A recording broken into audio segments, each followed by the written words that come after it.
माय channel. तुम्हा सर्वांचं माझ्या यूट्यूब चॅनलमध्ये अगदी मनापासून स्वागत आहे। सर्वांना शुभ सकाळ, श्री स्वामी समर्थ। आणि आजचा वार आहे सोमवार। सकाळचे वाजलेले आहेत 6:30। तर इथे मी सर्व तयारी करून घेतलेली आहे। मी कुठे निघालेले आहे तर मंदिरामध्ये जाते रोज सकाळी। तर बस आता तिथेच निघालेली आहे आणि राजवीरची सर्व शाळेची जी तयारी आहे ती मी करून ठेवलेली आहे।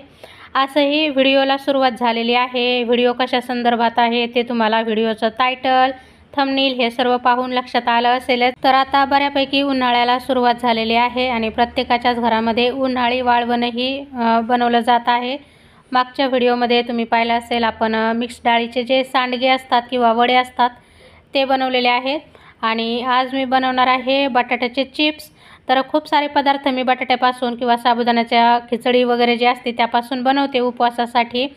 मागच्या वर्षीही खूप साऱ्या रेसिपी मी तुमच्यासोबत शेअर केलेल्या आहेत आणि आताही आपलं उन्हाळी वाळवण बनवायला सुरुवात झालेली आहे। तर तुमच्यासोबत मी खूप साऱ्या रेसिपी त्या संदर्भात शेअर करणार आहे। जर तुम्हाला फॅमिली ब्लॉग पाहण्यासाठी आवडत असतील, खूप साऱ्या नवनवीन रेसिपी पाहायला आवडत असतील तर चॅनलला लाईक, शेअर आणि सबस्क्राईब नक्की करा। तर मी आलेले आहे मंदिरामध्ये। इथं रोज तर गर्दी नसते जास्त, पण आज बऱ्यापैकी ना गर्दी होते। म्हणजे रोज मी जेव्हा मंदिरामध्ये येते 2-3 बायका किंवा पुरुष एवढेच जण असतात, पण आज 8-10 जण होते। तर मला 5-10 मिनटं ना लाईनीमध्ये म्हणजे वाट पाहावी लागली थोडीशी पूजेसाठी। आणि मग दर्शन वगैरे झालं, मी पूजा केली आणि निघालेले आहे रिटर्न घरी जाण्यासाठी। तर सूर्य उगवायला सुरुवात झालेली आहे आणि माझ्याबरोबर तुम्ही सूर्याचं दर्शन करा इथे। असं तर रोज सूर्योदय पाहायला मिळत नाही, पण जेव्हापासून मी मंदिरामध्ये यायला सुरुवात केली तेव्हापासून उगवता सूर्य मला पाहायला भेटतो। आणि आता सध्याला मी ज्या फ्लॅटमध्ये राहत आहे तिथून तर त्याच्या खिडकीतून ना उगवता सूर्य दिसतो ना मावळता सूर्य। कोणत्याच प्रकारच्या सूर्याचे दर्शन जे आहे ना ते मला करायला भेटत नाही। उगवता सूर्य पाहायचा असेल तर एक तर टेरेसवरती जा, मावळता सूर्य पाहायचा असेल तरी टेरेसवरती जा, तेव्हा कुठं सूर्य आपल्याला पाहायला भेटतो। तर मी आलेले आहे घरी आणि घरी आल्याबरोबर आज मी असा विचार केला होता की मी 7:30 पर्यंत घरी पोहोचले का मी लगेच बटाट्याचे जे चिप्स आहे ना ते बनवायला घेणार। बाकीची जेवढी काही माझी काम असतील ना ते सर्व मी नंतर करणार आहे। त्यासाठी मी 5 किलो बटाटे घेतले होते। बटाटे बेसिनमध्ये टाकले आणि पाण्याने धुवून बाजूला ठेवत आहे। पण काय झालं की हे बोलले यांना जायचं आहे आज लवकर, त्यामुळे चिप्स तू थोडं उशिरा बनव, देवपूजा वगैरे जे आहे ते लवकर आवरून घे आणि माझ्यासाठी नाश्ता वगैरेही बनव। तर म्हटलं ठीक आहे। त्यामुळे मी काय केलं, बटाटे धुतले होते ते तसेच किचनवरती ठेवून दिले। देवपूजा वगैरे सर्व काही मी आवरून घेतलं। आजची जी देवपूजा आहे ती मी काही डिटेलमध्ये तुमच्यासोबत शेअर केली नाही, कारण थोडीशी घाई गडबड आहे माझ्या पाठीमागे। देवपूजा करून झाल्यानंतर मग मी लगेच त्यांच्यासाठी नाश्ता वगैरे बनवायला घेतला। आणि एका अर्थाने बरं झालं की ते मला बोलले की मला आज नाश्ता वगैरे लवकर करून जायचं आहे, कारण माझ्या लक्षामध्ये राहिलं नव्हतं की आज सोमवार होता, आज 10वीचा पेपर पण होता। आणि ज्या दिवशी 10वीचा पेपर असेल त्या दिवशी राजवीरची शाळा 9:30ला सुटते, त्यामुळे तो टिफिन वगैरे काही घेऊन जात नाही। पण 9:30ला शाळा सुटली की तो 9:45 पर्यंत घरी येतो आणि 10ला लगेच त्याला ट्यूशन असते। आता बरेच जे मुलं आहेत जे लांबून येतात ते डायरेक्ट शाळा सुटली की ट्यूशनमध्ये पोहोचतात। राजवीरचं म्हणजे तसं नाही आहे, आमचं घर आणि शाळा थोडी जवळ असल्यामुळे तो अगोदर घरी येतो आणि घरी हलकासा नाश्ता वगैरे करून मग टिफिन घेऊन तो ट्यूशनला जातो। आणि एकदा का 10 वाजता ट्यूशन त्याची सुरू झाली का बरोबर 4:30-5 वाजता सुटते, तर तेव्हा तो घरी येतो। मग त्याला ट्यूशनमध्ये टिफिन वगैरे द्यावा लागतो। तर मग ती गोष्टही माझ्या लक्षात आली। मग मी इथं लगेच स्वयंपाक आणि नाश्ता दोन्हीही बरोबरच तयारी करायला सुरुवात केलेली आहे। बटाटा चिप्स जे आहेत ते मी बटाटे तसेच ठेवून दिलेले आहेत किचन काउंटरवरती, तुम्ही पाहू शकतात। आणि इथं मी आज भाजी बनवणार आहे हिरवे मटार आणि शेवग्याच्या शेंगाची। बटाटा ॲड करायचा होता, परत विचार केला की नाही आपल्याला आज बटाटा पराठा बनवायचा आहे। तर वाटाण्याची जी भाजी आहे त्यामध्ये शेवग्याच्या शेंगा माझ्याकडे शिल्लक होत्या, थोड्याशाच होत्या, त्याची सेपरेट भाजी पण बनली नसते। तर म्हटलं चला आज या ज्या शेवग्याच्या शेंगा आहेत त्या मटारमध्येच टाकून देऊन भाजी बनवूया। तर मला आणि राजवीरला शेवग्याच्या शेंगा जास्त आवडत नाहीत, माऊला आणि तिच्या पप्पांना खूप आवडतात। भाजी बनवायला सुरुवात करण्याच्या अगोदर मी चपाती बनवण्यासाठी पीठ पण तयार करून ठेवले, मळून ठेवले। आणि बटाटे घेतलेले आहेत। बटाटे शक्यतो माझ्याकडे बऱ्यापैकी ना उकडून ठेवलेले असतात फ्रीजमध्ये। तर उकडलेला बटाटा असल्यामुळे मी लगेच त्याचे सालपट वगैरे काढले आणि बटाटा किसून घेतला। तर बटाट्याचा पराठा बनवणार आहे आज। आणि सोमवार असला की माऊचा जो टिफिन आहे तो वाराच्या नुसार ठरलेला असतो. जसं की सोमवारी तिला भाजी पोळी किंवा पराठा, मंगळवारी इडली सांबर मेदवडा असे तिचा मेनू ठरलेला असतो. तर म्हटलं चला तिलाही आज टिफिनमध्ये द्यायला पराठा होऊन जाईल. पराठा बनवताना ना जर वेळ असेल ना तर तुम्ही थोडीशी त्याला फोडणी देऊन जर बटाटा त्यामध्ये परतून घेतला तर पराठे खूप छान लागतात खायला. तर माझ्याकडे थोडा बऱ्यापैकी वेळ आहे तर मग मी थोडीशी जिरे मोहरी कढीपत्ता कोथिंबीर हिरवी मिरची हळद पावडर मीठ टाकून ना जे बटाटे किसून घेतले होते त्याला फोडणी करून घेतली. बटाटा काही आपल्याला जास्त शिजवायची गरज नाही कारण उकडलेला आहे, फक्त थोडासा परतून घ्यायचा आहे. तर त्यामध्ये मी उकडलेला बटाटा टाकून परतून घेतलं आणि वेगळ्या प्लेटीमध्ये काढून घेतलेला आहे, थंड होण्यासाठी ठेवलं आहे. सेम कढाईमध्ये मी आता एक कांदा कट करून टाकलेला आहे, टोमॅटो टाकलं, जिरे मोहरी कढीपत्त्याची फोडणी वगैरे करून टाकली. थोडंसं परतून घेतलं, त्यामध्ये लसूण अद्रकची पेस्ट कुटून टाकली आणि कोथिंबीर बारीक कट करून घेतली होती. जी काड्याच्या बाजूची कोथिंबीर असते ना ती जराशी फोडणीमध्ये घातली ना तर भाजीला चव छान येते. सोबतच ठरलेले सर्व बेसिक मसाले ॲड केले आणि मसाले जळू नये म्हणून टाकलेलं आहे थोडंसं पाणी. 2-3 मिनटं मसाला चांगला आपल्याला तेल सुटेपर्यंत परतून घ्यायचा आहे. सोबतच बाजूला मी हिरवे वाटाणे आणि शेवग्याच्या शेंग थोडंसं चवीनुसार मीठ आणि हळद पावडर टाकून उकडण्यासाठी ठेवलेलं होतं. तर जोपर्यंत आपला बाजूला मसाला वगैरे छान असा परतत आहे तोपर्यंत ह्या शेंगा आणि वाटाणे पण बऱ्यापैकी शिजलेले आहेत. तर मग फोडणी परतल्यानंतर आणि कांदा टोमॅटो बऱ्यापैकी शिजल्यानंतर त्यामध्ये मी वाटाणा आणि शेवग्याची शेंग ॲड केली. गरजेनुसार पाणी वगैरे ॲड केलं आणि भाजलेल्या शेंगदाण्याचा कूट ॲड केलेला आहे. वरतून टाकली खूप सारी कोथिंबीर. बस आता भाजी 8-10 मिनटं मिडियम फ्लेमवरती शिजण्यासाठी ठेवून दिलेली आहे. जोपर्यंत भाजी बनत आहे तोपर्यंत मी इथं माझ्यासाठी चहा बनवायला ठेवला आहे. चहा उकळत आहे तोपर्यंत लगेच मी पराठाही बनवायला सुरुवात केलेली आहे. सारण बऱ्यापैकी थंड झालेलं होतं. पराठा बनवताना जे सारण असतं ते थोडंसं थंड करून घ्यायचं. एकदम गरम सारणाचा जर आपण पराठा बनवायला गेलो तर तो लगेच फाटतो. थोडीशी कोथिंबीर मी वरतून ॲड केलेली आहे. आता तव्यावरती ना मस्त असं तूप लावून पराठा मी खरपूस रंगावरती ना छान असा भाजून घेणार आहे. तर पहिला पराठा बनवून तयार झालेला आहे आणि याच वेळेत माऊ पण झोपेतून उठून आलेली होती. तर पराठा म्हटलं की माऊला आणि राजवीर दादाला फार आवडतो. तर पहिला बनलेला पराठा मी दिलेला आहे इथे माऊला खाण्यासाठी. आणि आज सोमवार आहे त्यामुळे भगवान शंकराची गाणी तुम्हाला ऐकायला येतील. ज्या दिवशी जो वार असतो त्या देवाची गाणी किंवा मग जो माझ्याकडे छोटासा टेप आहे त्यामध्ये आम्ही ती मंत्र जे आहेत ना ते लावून देतो सकाळी सकाळी. माऊला पराठा आवडतो ना, फार आवडतो माऊला पराठा. गरम आहे गरम, थांब 5 मिनटं गार होऊन दे, मी तोडून देते तुला पराठा, तुकडे करून देते.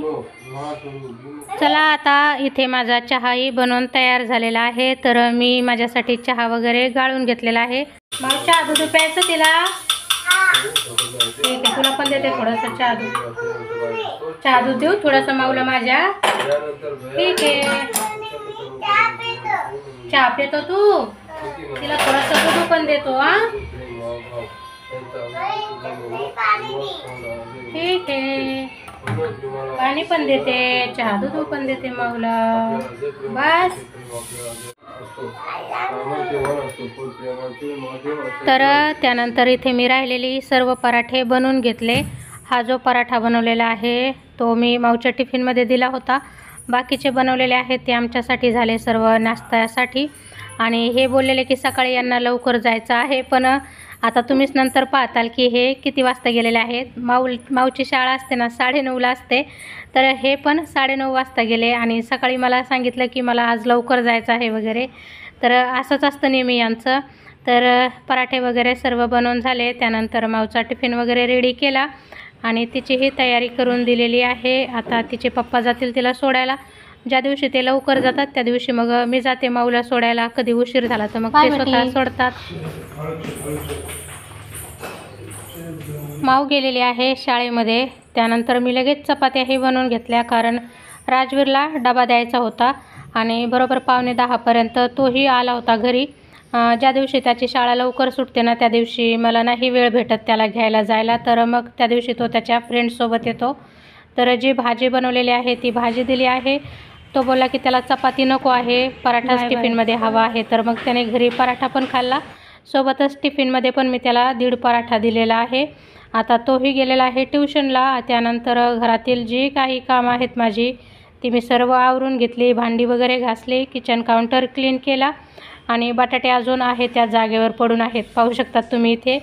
आणि त्यानंतर मग कपडे बाकी होते धुवायचे, तर कपडेही सर्व मी धुवून काढले। बऱ्यापैकी सर्वच काम माझं आवरलेलं आहे आणि 15-20 मिनटं माझ्याकडे टाईम होता, तर त्या टायमामध्ये बटाट्याचे जे सालपट आहे ना ते काढून ठेवू शकले असते, पण विचार केला की माऊला पण शाळेमध्ये घ्यायला जायचं आहे, तर अगोदर तिला मी घेऊनच येते आणि मग नंतर जे चिप्स वगैरे आहे ना ते बनवायला सुरुवात करते।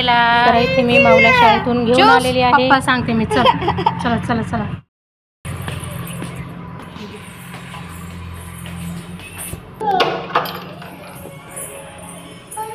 माऊला घरी घेऊन आल्यानंतर तिला पाणी वगैरे पाजलं, थोडासा आराम केला, तिला खायचं प्यायचं आहे का काही ते पाहिलं, पण शाळेमध्ये बऱ्यापैकी ती टिफिन खाऊन आलेली होती, तर तिला काही भूक नव्हती। तर मग मी लगेच बटाट्याचे आहेत ना चिप्स बनवायला सुरुवात केलेली आहे। तर अगोदर मी जेवढे बटाटे आहेत ते सर्व त्याचे जे सालपट आहेत ना ती काढून घेणार आहे। माऊचं इथं काय चाललेलं आहे पाहू शकतात तुम्ही। एक बटाटा घेतलेला तो पूर्ण घासून तिने ना अर्धा करून टाकला होता। तर सर्व बटाट्याचे मी इथे सालपट वगैरे काढून ठेवलेले आहेत। राजवीर ट्यूशनला गेलेला आहे म्हणून, नाहीतर मागच्या वर्षी ना त्यानेही मला बऱ्यापैकी बटाटे चिप्स बनवायला ना मदत केलेली होती। तर सर्व बटाट्याचे सालपट काढून झालेले आहेत। त्यानंतर इथे मी घेतलेली आहे ही किसणी। ही जी किसणी आहे ना बऱ्याच वस्तू बनवण्यासाठी मला कामाला येते। यामध्ये जवळजवळ 6 ते 7 काहीतरी प्लेटी आहेत, चिप्स बनवण्याच्या 2 प्लेटी आहेत आणि याने ना खूप सुंदर चिप्स बनवून तयार होतात। खूप मोठमोठ्या साईजचे पण चिप्स बनतात, तुम्ही पाहू शकतात। अजिबात जाड बनत नाहीत किंवा एकदमच पातळ जे असतात ना तसे पण नाही बनत, खूप छान चिप्स बनवून तयार होतात। तर इथं आता माझं काम चालू आहे चिप्स बनवण्याचं आणि माऊचं काय काम चालू आहे ते तुम्हीच पाहू शकतात। पण तिला जेव्हा दिसलं ना की मी चिप्स बनवत आहे तर खूप खुश झाली होती ती, की आता दुकानामध्ये जायची गरज पडणार नाही चिप्स विकत घेण्यासाठी, मम्माने चिप्स बनवलेले आहेत, त्यामुळे ना सुपर डुपर खुश होती माऊ। तर ज्या 2 प्लेटी आहेत चिप्स बनवण्याच्या, तर त्यातली एक प्लेट आहे त्याने अशा पद्धतीने प्लेन चिप्स बनतात, दुसरी जी आहे ना त्यामध्ये ना थोडेसे डिझाईनवाले चिप्स बनतात। तर मी शक्यतो ना हेच बनवते, कारण हे पटकन आवरतात बनवायला आणि ते दुसऱ्यामध्ये थोडासा वेळ लागतो बनवायला। तर यासोबत ना एक हे पण आलेलं आहे पहा, बटाटा त्याच्यामध्ये आपण अडकून ठेवू शकतो। जर तुम्हाला असं चिप्स बनवताना हात कापायची भीती वाटत असेल तर हे आहे पहा, यामध्ये बटाटा फक्त असा खोचायचा, त्यामध्ये तार आहेत, 4 तारी आहेत, त्यामध्ये बटाटा व्यवस्थित खोचला जातो आणि त्यानंतर तुम्ही अशा पद्धतीने चिप्स बनवू शकतात। थोडासा जो बटाटा आहे ना त्यामध्ये उरून राहतो, तर तो आपण हाताने करू शकतो। ज्याला जास्त भीती वाटते चिप्स बनवायची, हात कापण्याची, तो याचा वापर करू शकतो। तर जसं तुम्हाला जमेल तसं। तर आता जवळपास सर्वच बटाट्याचे चिप्स बनवून तयार झालेले आहेत आणि पाण्यामध्ये टाकून ठेवायचे म्हणजे ते काळे पडणार नाहीत। तुम्ही बटाटा चिप्स एकदम पांढरा शुभ्र जर बनवायचा असेल तर त्यामध्ये थोडासा तुरटी जो असतो त्याचा खडा पण तुकडे करून टाकू शकतात, त्यामुळे बटाटा चिप्स एकदम पांढरे शुभ्र बनतात। रात्री जर मला थोडीफार तयारी करून ठेवायची असेल ना तर मग मी तसंच करते, पाण्यामध्ये तुरटी टाकते आणि बटाट्याचे चिप्स त्यामध्ये बनवून टाकते आणि दुसऱ्या दिवशी सकाळी मी गरम पाण्यामध्ये चिप्स बनवून घेते। पण आता मी लगेच ताबडतोब बनवत आहे, त्यामुळे मी काही तुरटी वगैरे नाही वापरली। इथे मी एका मोठ्या पातेल्यामध्ये पाणी गरम करायला ठेवलेलं आहे। माऊची मध्ये मध्ये लुडबुड चालू आहे, पाहू शकता तुम्ही। इथे किचनमध्ये काही करायला गेले की लगेच ती किचनवरती चढून बसते। तर 2 मोठ्या पातेल्यांमध्ये मी चिप्स ट्रान्सफर केलेत। आता पुन्हा एकदा ना पाण्याने धुवून काढणार आहे, म्हणजे त्यातला जो काळपटपणा आहे तो सर्व निघून जाईल। चिप्स मी पाण्याने स्वच्छ धुवून काढलेत आणि दुसरं पाणी त्यामध्ये भरून ठेवले। आता इथे पाणी गरम होत आहे आपल्याला चिप्स बॉईल करण्यासाठी, तोपर्यंत मी आलेले आहे टेरेसवरती। घरामध्येही सुकवू शकता तुम्ही, पण लवकर नाही सुकत घरात टाकले तर, जागाही कमी आहे, त्यामुळे मी शक्यतो टेरेसवरती सुकवते। तर त्यासाठी मी इथं चटई आथरलेली आहे आणि प्लास्टिकचा पेपर ठेवलेला आहे त्यावरती, सोबतच 4 कोपऱ्यावर 4 दगड पण ठेवून घेतलेत। वाऱ्यावरती ना जास्त सुटतो, त्यामुळे ना सर्व उडून जाण्याची शक्यता असते, त्यामुळे ही सर्व मी तयारी करून ठेवली। त्यानंतर आलेले आहे घरी। पाणी बऱ्यापैकी गरम झालं होतं, त्यामध्ये मी अंदाजे टाकलेलं आहे मीठ आणि जे बटाटे ठेवलेले आहेत चिप्स बनवून ते पण यामध्ये टाकलेले आहेत सर्व. त्यातलं पाणी काढून टाकलं आणि गरम पाण्यामध्ये चिप्स टाकले. 5-7 मिनटं 8 मिनटं आपल्याला गरम पाण्यात हे बटाटे चांगले उकळून घ्यायचे आहेत. पूर्णतः 100% शिजवायचे नाहीत, नाहीतर त्याचे पूर्ण तुकडे होतात. थोडासा अर्धवट कच्चा आपल्याला बटाटा ठेवायचा आहे. त्यानंतर लगेच पाण्यातून काढून घ्यायचा. तर 7-8 मिनटानंतर बटाटे बऱ्यापैकी आपले शिजलेले आहेत. त्यानंतर आता सर्व जे बटाट्याचे चिप्स आहेत ते मी काढून घेतलेले आहेत. एका दुसऱ्या पातेल्यामध्ये त्यातलं सर्व पाणी वगैरे निथळून घेतलं मी काढतानाच. त्यानंतर आलेले आहे इथं टेरेसवरती. आता सर्व चिप्सना मी या पेपरवरतीच वाळायला टाकणार आहे. जर प्लास्टिक पेपर नसेल तर सुती कपड्यावरती जरी वाळायला टाकले तरीही चालतं, काही प्रॉब्लेम येत नाही. आणि दुपारचा टायमिंग होता तर ऊन बऱ्यापैकी कडक झालेलं होतं. मावची मध्ये मध्ये लुडबुड चालू आहे. घरी सध्याला कुणी नव्हतं तर त्यामुळे तिलाही वरती घेऊन यावं लागलं. तर तिला एका कोपऱ्याला मी बसवून दिलं होतं, ज्या ठिकाणी सावली होती तिथं बसवलं होतं. आणि मग जेवढे चिप्स आहेत ते सर्व मी अशा पद्धतीने पेपरवरती सर्व सुकण्यासाठी ठेवलेले आहेत. आणि त्यानंतर मग ही जी क्लिप आहे ती आहे संध्याकाळी 5:30 वाजलेले आहेत. आणि चिप्स आपले बऱ्यापैकी सुकले होते तर आम्ही इथं सर्वजण चिप्स काढण्यासाठी आलेलो आहोत. एकदम पांढरे शुभ्र चिप्स बनवून तयार झाले आपले. हो ना माऊ? माऊला फ्राय करून देणार आता, माऊ खाईल. मग मागच्या वर्षीपेक्षा पण ह्या वेळेसचे चिप्स मस्त बनलेत आपले.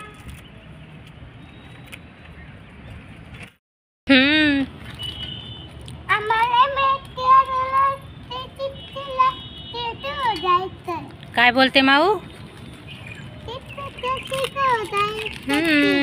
आपले चिप्स वाळले. अजून उद्या पण ना 1-2 तास उन्हामध्ये ठेवले ना ते एकदम मस्त वाळतील. आणि पाहू शकतात आपले चिप्स कसे पांढरे शुभ्र चिप्स तयार झाले.